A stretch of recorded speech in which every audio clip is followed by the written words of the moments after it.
When I say USC football, what's the first thing you think of?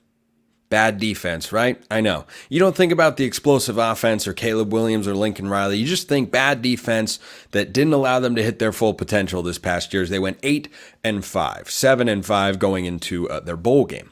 So what would you think USC needed to do this offseason? Improve their defense, right? Where did that start? Hiring a new defense coordinator. Oh, they did that. Made a great hire. D'Anton Lynn from UCLA. Go look at the numbers that his defense put up last year. Yeah, they were very good. But then you would think, well, it's not just about a coach. I mean, you can only make a great dish if you've got good ingredients. I'm here to tell you that USC is utilizing the transfer portal to make themselves a better defense. I never have qualms about what Lincoln Riley's going to do offensively. I have questions, as everybody else does, about what they're going to do on the defensive side of the ball. And I'm here to tell you that they have improved tremendously. Not just because they have a defensive coordinator that will have that side of the ball better organized, better schemed, and get better play calls in than Alex Grinch did last year. It was a mess. It was a mess. But on this Transfer Tuesday, I want to talk about the players that D'Anton Lynn is going to have at his disposal, because there are several notable guys on that side of the ball.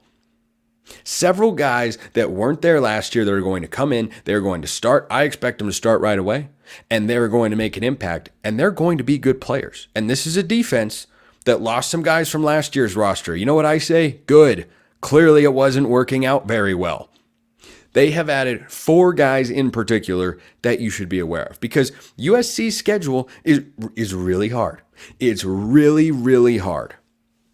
And I love them over 7.5 wins. That's their win total on FanDuel. Get that before it goes to 8.5.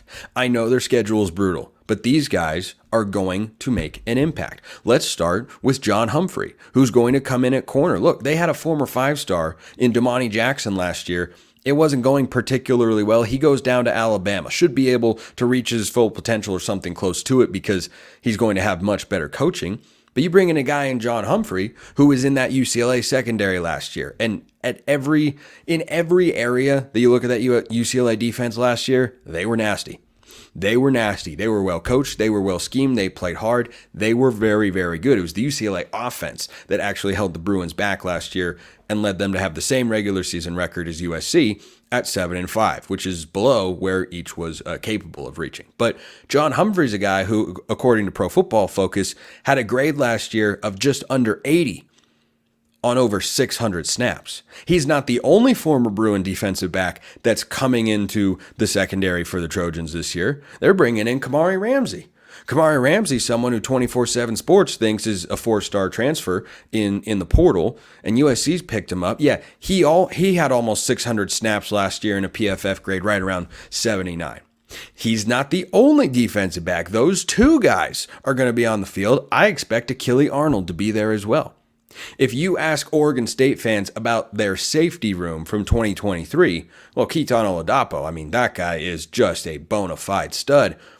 But Mascarenas-Arnold is not someone who you just discard, who you look at and say, maybe one day he could be good. No, he also played over 650 snaps last year. PFF thinks, yeah, good player right there. So you got 3 guys in the secondary for a pass defense that was atrocious, a group of people who also could not tackle a high school team, it seemed at times last year. You bring in 3 guys that have played at a high level in their previous stop and are coming to USC, and it's going to be a plug-and-play situation. These are not flyers. These are not guys who you look at and say, well, like Damani Jackson, Alabama, for instance. You're not looking at him and saying, well, he's got elite physical traits. He just hasn't put it all together yet. Maybe now could be the time. No, these guys are proven.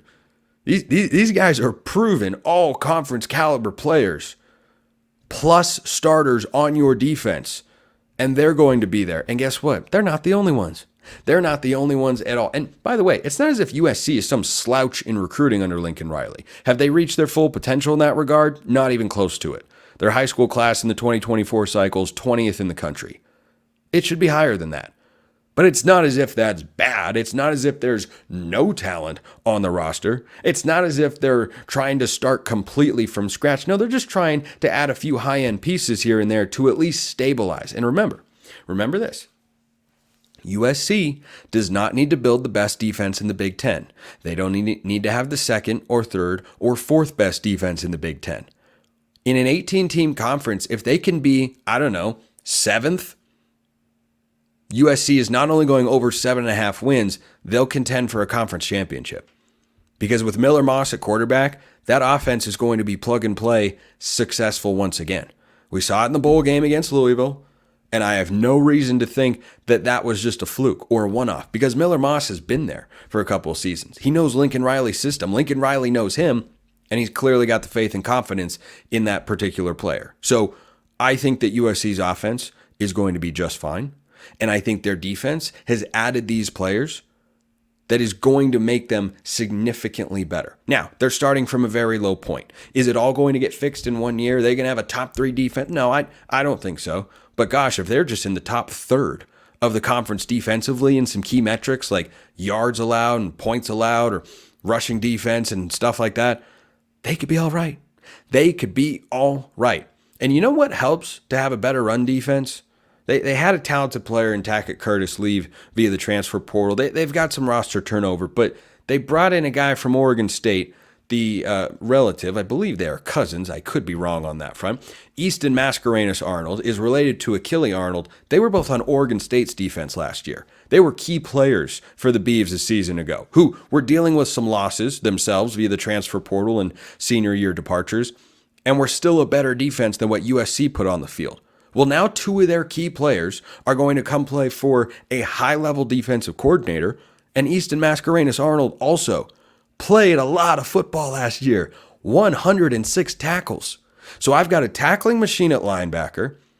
I've got 3 high-end starters on the back end of that defense via the transfer portal, and that's not even factoring in what D'Anton Lynn could do with the players that were already there. They also brought in a Power 5 transfer to Carlos Nicholson, who played around 500 snaps last year for Mississippi State.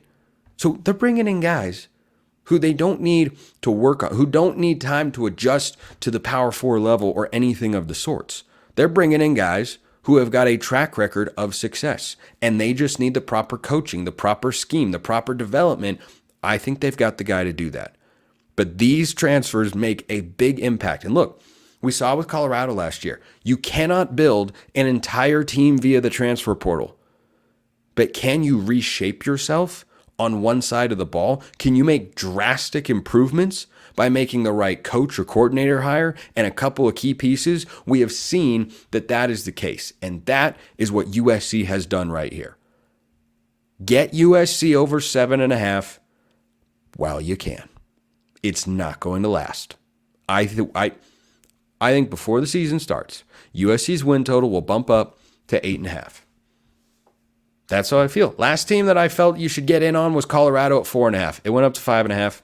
So the power of Locked On College Football, it just cannot be underestimated, of course. And USC's schedule, make no mistake about it, is brutal. It's absolutely brutal. Their first 5 games are LSU, neutral site in Las Vegas, Utah State at home, at Michigan, hosts Wisconsin, at Minnesota. That's a brutal 5-game stretch. They could go 3-2 and play some pretty good football. I think it's more likely they go 4-1. But regardless, after that, you have got a very manageable stretch of games. You play Penn State after Minnesota, but it's at home. Then it's Maryland, Rutgers, Washington, Nebraska, UCLA. Last year, USC started 6-0. And went 1-5 down the stretch. You could see something close to the opposite of that this year because of the defensive improvement.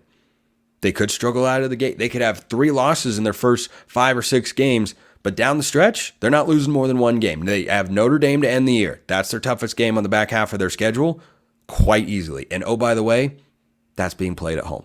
Appreciate everyone listening. I will see you next time. And until then, hope you have a wonderful rest of your day.